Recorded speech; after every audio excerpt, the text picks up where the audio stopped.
Ritter served as UN Chief Weapons Inspector in the 1990s, joins me now. Do you think that some of this argument over Iran's nuclear facility in Qom is overplayed? Oh, absolutely. First of all, the nuclear facility has been declared by Iran. There's no diversion of nuclear material. There's no operational activity taking place, and it will be fully inspected by the International Atomic Energy Agency inspectors. So there is no nuclear weapons program revelation here. What we have is that the United States, backed by Europe and other nations, has said that Iran cannot have a nuclear enrichment program under any circumstances, and Iran's declaration of this new facility is being used by certain elements to say, see, they were doing something in secret, we can't trust them, etc. It's not about Iran's nuclear program, frankly speaking. It's about the theocracy in Tehran and the fact that the United States has deemed the Iranian form of Islamic Republic to be incompatible with our goals and vision of what the Middle East looks like. And in fact, in the comment that you wrote for The Guardian, you say that President Obama's announcement that Iran is breaking rules that all nations must follow is technically and legally wrong.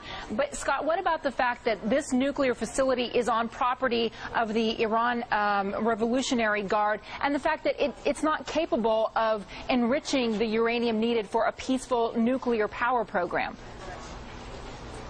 Well, you know, these are questions that Iran has to answer, not myself. But the fact that they're using, military terrain to house this facility, I think it reflects the sensitivity that Iran has towards its overall nuclear program, the necessity to guarantee its survival. Let's never forget that, Israel and the United States have both said that the military option is on the table. Indeed, Israel has made repeated threats to bomb Iran.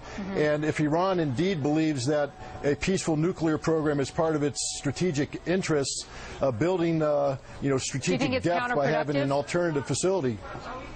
Pardon? Do you think it's counterproductive? Well, absolutely. Look, this is a problem that's going to be resolved by diplomacy, not by force of arms.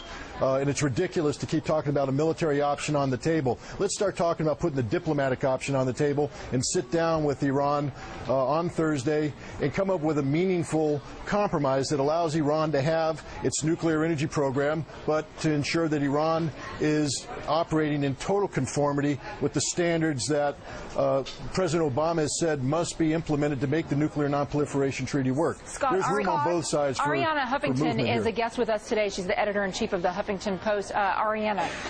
Scott, you were very prescient in the lead-up to the war in Iraq about the hysteria surrounding weapons of mass destruction that turned out not to be there.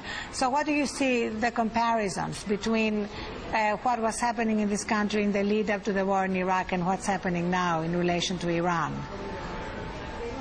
Well, if you listen to the rhetoric coming out of the Office of the Presidency, the State Department, the Department of Defense, they've already made a foregone conclusion that Iran is pursuing a nuclear weapons program. They're calling it a threat to international peace and security.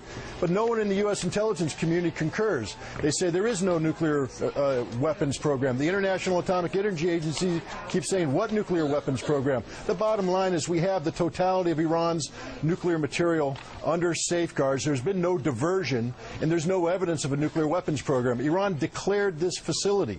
We didn't discover it. They declared it, and it will be subjected. So there's a huge amount of correlation between the hype that led up to the Iraq war and the hype that's taking place today. And if we don't bring it under control, Americans may very well find themselves waking up one morning in the not-so-distant future finding that we're at yet another war in the Middle East. So, Scott, it's Dylan.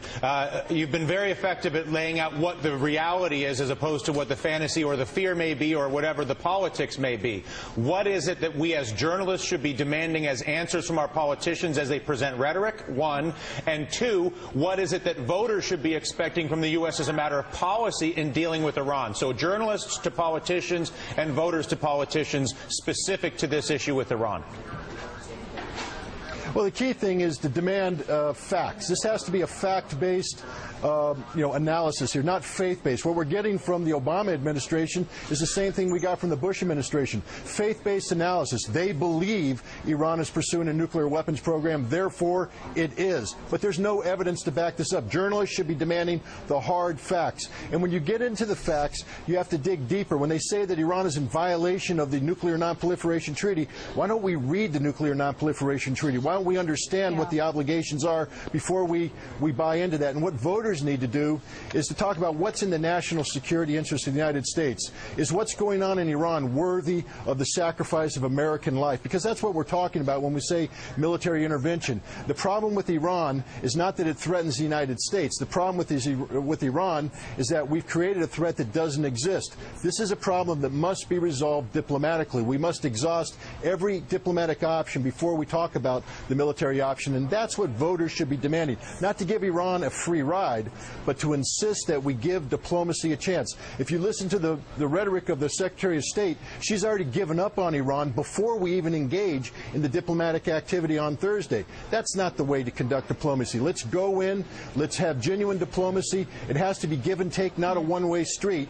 And then at the end of that day, Iran is not forthcoming. We determine that Iran is a threat.